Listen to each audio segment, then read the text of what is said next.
교재 82페이지 보겠습니다. 17장에서 에스겔은 두 독수리와 포도나무 환상을 통해 시드기야 왕에 대한 하나님의 경고를 전합니다.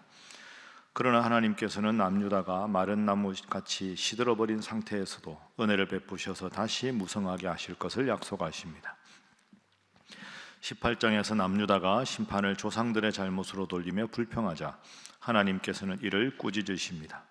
심판은 그들 각자의 죄의 결과임을 분명히 아시며 모든 죄에서 떠날 것을 명령하십니다. 에스겔서는 이렇게 환상과 예언이 많아서 그냥 이렇게 문자적으로 읽어서는 이해하기가 좀 힘이 듭니다. 특별히 17장에는 뭐 독수리가 나오고 해서 아마 좀 어려울 텐데요. 잠깐만 좀 살펴보겠습니다. 자, 17장 3절에 보시면 여호와께서 이같이 말씀하여 이르시되 색깔이 화려하고 날개가 크고 깃이 길고 털이 숱한 큰 독수리가 레바논에 이르러 백향목 높은 가지를 꺾되, 독수리 한 마리가 나옵니다. 그리고 두 번째 독수리가 7절에도 나옵니다. 또 날개가 크고 털이 많은 큰 독수리 하나가 있었는데 그 포도나무가 이 독수리에게 물을 받으려고 그 심어진 두둑에서 그를 향하여 뿌리가 뻗고 가지가 퍼졌도다. 그러니까 큰 독수리 두 마리가 지금 나온 겁니다. 17장은 그 배경을 잘 이해하셔야 되는데, 남유다가 기원전 587년에 바벨론에게 멸망을 당합니다. 587년에 바벨론에게 그 멸망을 당하기 한 10년 전, 그 10년 전의 상황에 대한 하나님이 보여주시고 말씀하신 내용입니다. 그러면 587년에 멸망했으면 598년 7년, 요 때가 이제 멸망당하기 전에 가장 나라가 어려울 때 아닙니까? 그 어려울 때 왜 남유다가 멸망할 수밖에 없었는가 하는 것을 하나님께서 오늘 환상을 통해서 보여주시는 겁니다. 우리가 방금 읽은 3절에 날개가 색깔이 화려하고 날개가 크고 깃이 길고 털이 숱한 큰 독수리는 바벨론을 말합니다. 그 당시에 이제 남유다가 조그마한 나라인데 원래 있던 큰 강대국이 애굽이었고 신흥 강대국이 바벨론이었습니다. 그러니까 두 마리의 큰 독수리는 바벨론이라는 독수리와 애굽이라는 독수리입니다. 이 두 나라가 다 이 각축을 벌이면서 그 사이에 끼어 있는 나라가 남유다인 겁니다. 자, 그러면 3절이 바벨론이다. 바벨론이라는 독수리가 5절에 보면 그 땅의 종자를 꺾어 옥토에 심었다, 이렇게 말합니다. 그러니까 이 그 땅의 종자를 꺾었다라는 말은 그 당시에 왕이 여호야긴 왕이었는데 이 여호야긴 왕을 잡아서 끌고 갑니다. 그리고 시드기야라고 하는 왕을 세웠다. 그게 이제 5절 말씀입니다. 7절에 또 다른 큰 독수리는 애굽이라고 말씀드렸죠. 이 애굽과 바벨론이 싸움을 합니다. 17절 대적이 토성을 쌓고 사다리를 세우고 많은 사람을 멸절하려 할 때 바로가 그 큰 군대와 많은 무리로도 그 전쟁에 그를 도와주지 못하리라. 바로가 어느 나라 왕입니까? 애굽 왕이죠. 그러니까 신흥 강대국인 바벨론이 있고 원래 강대국인 애굽이 있습니다. 그럼 여러분, 여기서 왜 나라가 어려워지느냐? 남유다가 어느 편에 설까를 고민하는 겁니다. 바벨론의 편에 서야 되나, 애굽 편에 서야 되나? 그런데 결국 역사를 보면 애굽 편에 섭니다. 바벨론이 화가 난 겁니다. 우리가 신흥 강대국인데 우리 편을 들어야 되는데 애굽 편을 드는구나. 그래서 바벨론과 애굽이 전쟁해서 애굽을 함락시킵니다. 그 다음에 목표가 어딜까요? 애굽의 편을 들었던 남유다입니다. 저 작은 나라를 쓸어버려라. 그래서 남유다가 바벨론에게 멸망을 당하는 겁니다. 여기에서 역사의 교훈이 있습니다. 내가 왕이다, 작은 나라의 왕이다, 애굽 편을 들 수도 있고 바벨론 편을 들 수도 있습니다. 하나 빠진 게 있습니다. 하나님께 기도하지 않았습니다. 하나님, 이 위기 상황에서 제가 애굽 편에 서는 것이 하나님 뜻입니까? 바벨론의 편에 서는 게 하나님 뜻입니까?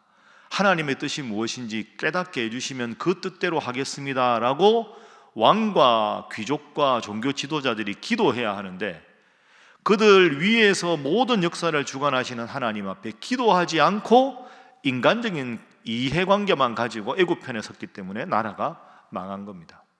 17장 전체 가장 중요한 교훈, 기도 제목은 이것입니다. 모든 일을 기도로 결정하게 하소서 하는 것입니다. 모든 일을 기도로 결정하게 하소서. 그래서 하나님께서 19절 20절에 이렇게 말씀하십니다. 그러므로 주 여호와의 말씀이니라. 내가 나의 삶을 두고 맹세하노니 그가 내 맹세를 업신여기고 내 언약을 배반하였은즉 하나님을 믿지 않고 인간적인 것만 의지하였은즉 내가 그 죄를 그 머리에 돌리되 그 위에 내 그물을 치며 내 올무에 걸리게 하여 끌고 어디로 갑니까? 바벨론으로 간다. 이 말은 바벨론이 결국 승리하고 포로를 바벨론으로 끌려가는 것을 내가 그냥 방조하겠다. 나를 반역한 그 반역을 거기 바벨론에서 심판하겠다. 여러분, 오늘 우리에게 주는 17장의 교훈은 우리도 수많은 선택의 상황에 살아갑니다. 이것이 하나님 뜻인가? 이것이 하나님 뜻인가? 이렇게 생각하면 이게 맞는 것 같고 저게 생각하면 저게 맞는 것 같고, 그럴 때 일단은 차분하고 평안한 마음으로 양쪽의 모든 것을 견주어서 일단은 정확한 정보를 알아야 되겠죠. 그 다음에는 딱 내려놓는 겁니다. 평안한 마음으로 장단점을 다 파악한 다음에 이제는 다 내려놓고 하나님 앞에 기도하는 겁니다. 하나님의 응답이 올 때까지, 하나님, 제가 분별을 못하겠습니다. 제가 판단을 못하겠사오니 하나님께서 알려주십시오. 그래서 모든 일에 하나님께 기도해서 인간적인 이해관계가 아니라 하나님의 뜻에 따라 모든 일을 결정해서 하나님 책임지는 삶을 살아가는 여러분 되시기를 주님 이름으로 축복합니다. 그것이 17장 전체이고요. 자, 18장 넘어가겠습니다. 18장 1절에 또 여호와의 말씀이 에스겔에게 임합니다. 자, 2절, 그 당시 남유다 사람들이 잘 알고 있던 속담을 하나 이야기합니다. 2절 말씀 함께 읽어봅니다. 시작. 너희가 이스라엘 땅에 관한 속담에 이르기를 아버지가 신 포도를 먹었으므로 그의 아들의 이가 시다고 함은 어찌 됨이냐. 아버지가 신 포도를 먹었기 때문에 아들의 이가 시다. 여러분, 이게 논리적으로 맞습니까? 틀립니까? 틀린 말이죠. 아버지가 포도를 먹었으면 아버지 이가 시려야지. 아버지가 포도를 먹었는데 왜 아들이 시립니까? 이 속담이 나온 이유가 이런 뜻입니다. 우리는 잘못한 게 없다. 그런데 우리의 선조들이 잘못해서 그 죄값을 우리가 받아서 나라가 망한 것이다. 그리고 우리가 지금 포로로 잡혀 있는 것이다. 그걸 합리화하기 위한 속담입니다. 근데 하나님은 에스겔에게 말씀하십니다. 결코 그렇지 않다. 너희가 우상 숭배하고 너희가 기도하지 않아서 나라가 망하고 포로로 잡혀왔는데 너희들의 잘못은 보지 못하고 우리 조상들이 잘못했고 왕이 잘못했고 종교 지도자들이 판단을 잘못했고 우리를 인도를 잘못했고 스스로 눈에 있는 들보는 보지 못하고 남 탓하고 조상 탓하는 너희는 잘못된 생각을 하고 있다. 그게 이제 18장의 내용입니다. 그러면서 하나님께서 분명히 말씀하십니다. 18장 9절 보십시오. 자, 9절 말씀 함께 읽습니다. 시작. 내 율례를 따르며 내 규례를 지켜 진실하게 행할진대 그는 의인이니 반드시 살리라. 주 여호와의 말씀이니라. 아멘. 조상 탓하지 말고 원인을 다른 데 돌리지 말고 내 율례를 너가 따르고 내 율례를 내가 지켜 진실하게 행하면 의인은 반드시 살 것이다. 환경을 탓하지 말고 시대를 탓하지 말고 조상 탓하지 말고 하나님 앞에 너 스스로가 바로 서면 반드시 내가 너를 지켜줄 것이다. 아버지가 신포도를 먹었다고 아들이 이가 시리다는 그런 잘못된 속담은 버려야 한다. 이어지는 13절도 말씀하십니다. 반대로 하나님 앞에 의롭지 않고 별일을 위하여 구워주거나 이자를 받거나 할진대 그가 살겠느냐? 잘못한 일에 대해서 결코 살지 못하리니 이 모든 가증한 일을 행하였은즉 반드시 죽을 것이다. 자기의 피가 자기에게로 돌아갈 것이다. 후대에 미치는 게 아니라 내 모든 문제가 조상의 탓이 아니라 당대 너의 믿음 생활에 따라서 잘하면 복을 줄 것이고 잘못하면 내가 분명히 심판할 것이다. 이게 18장의 주제입니다. 두 번째 기도 제목입니다. 하나님 앞에 책임 있는 삶을 살게 하소서 하는 것입니다. 하나님 앞에 책임 있는 삶을 살게 하소서. 여러분, 17장, 18장은 어렵지만 오늘 우리에게 주는 교훈이 정말로 큽니다. 누구누구 때문에 그게 아니라는 거죠. 내가 기도하고 내가 하나님의 뜻대로 행하면, 그래서 바른 길에 서면 하나님은 반드시 사자굴에 들어간 다니엘의 친구들을 보호하셨듯이 아무리 죄악이 가득해도 하나님 뜻대로 살아가면 하나님이 지키시겠다 약속하셨습니다. 이 약속, 여러분에게 주신 약속으로 믿고 항상 하나님 편에 서는 여러분 되시기를 주님 이름으로 축복합니다. 자, 그리고 18장 후반절로 넘어가 보겠습니다. 18장 25절 말씀 보겠습니다. 자, 25절 함께 읽어봅니다. 시작. 그런즉 너희는 이르기를 주의 길이 공평하지 아니하다 하는도다. 이스라엘 족속아 들을지어다. 내 길이 어찌 공평하지 아니하냐? 너희 길이 공평하지 아니한 것이 아니냐. 아멘. 하나님은 불공평하시다. 왜 조상의 잘못으로 우리를 어렵게 만드시나? 그런 말 하지 말아라. 내 길이 어찌 공평하지 아니하겠느냐? 너희의 길이 공평하지 않은 것이다. 이어지는 29절 보십시오. 그런즉 이스라엘 족속은 이르기를 주의 길이 공평하지 아니하다 하는도다. 이스라엘 족속아 나의 길이 어찌 공평하지 아니하냐? 너희 길이 공평하지 아니한 것이 아니냐. 여러분, 때로 믿음 생활 열심히 하고 하는데도 내가 원하는 게 분명히 바른 길 같은데 하나님이 그 길로 인도하지 않아 보일 때도 있습니다. 하나님 왜 이러시나? 불공평하신 것 같다. 왜 나한테만 이렇게 가혹하신가?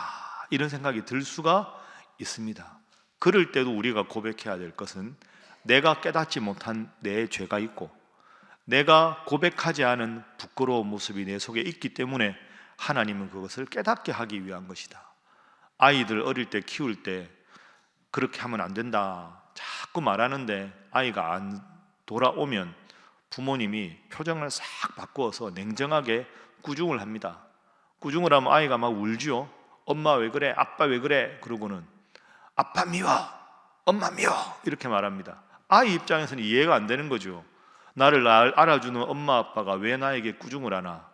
근데 아빠 미워, 엄마 미워 하는 그 말을 잘 새겨듣고 아이가 점점 크면서 내가 잘못 생각했구나. 그게 성숙한 자녀 아닙니까? 얼핏 보면 내 인생을 하나님께서 힘든 대로 내모시는 것 같고 얼핏 생각해보면 하나님이 불공평해 보이는 것 같지만 오늘 본문에 17장 18장에 애굽이냐 바벨론이냐가 아니라 나에게 기도하지 않은 너희의 죄니라. 너희의 조상들의 잘못이 아니라 너의 잘못이니라. 나는 늘 너를 인도하고 너 앞에 공평하다. 하나님 이렇게 말씀하십니다. 그래서 세 번째 기도 제목입니다. 공평하신 하나님을 평생 고백하게 하소서 하는 것입니다. 공평하신 하나님을 늘 고백하게 하소서. 이제 말씀을 정리하겠습니다. 역사의 주관자이신 하나님, 그 하나님 앞에 늘 기도하고 때로 좀 이해하기 힘들고 어려운 일이 있더라도 하나님은 공평하십니다. 그 하나님 편에 서 있게 해주십시오. 기도하셔서 모든 것이 합력해서 결국 선을 이루어 주시는 그 하나님 안에서 은혜와 감사와 평안을 누리는 여러분 되시기를 주님 이름으로 축복합니다. 기도하겠습니다. 하나님, 내 삶을 주관하시는 하나님, 이 나라와 이 민족을 주관하시는 하나님, 그 하나님 앞에서 늘 바른 삶을 살게 하시고 경건한 삶을 살아 하나님의 뜻대로 살아가되 내 뜻대로 하나님을 재단하지 않게 하시고 때로 힘들고 어려워도 공평하신 하나님을 고백하며 살아가게 하여 주시옵소서. 하나님, 오늘 하루도 계획된 모든 일 가운데 주께서 지켜주시고 특별히 내일 대학 수학능력 평가가 있사오니 하나님, 우리 수험생들 지혜를 주시고 마음의 평안을 주시고 시험 치르는 내내 하나님이 정말로 나와 함께 하시는구나 하는 경험을 통해서 앞으로 하나님 잘 믿는 지혜로운 자녀들 되게 하여 주시옵소서. 함께 기도합니다. 주여 믿습니다. 주여 믿습니다. 주여 믿습니다.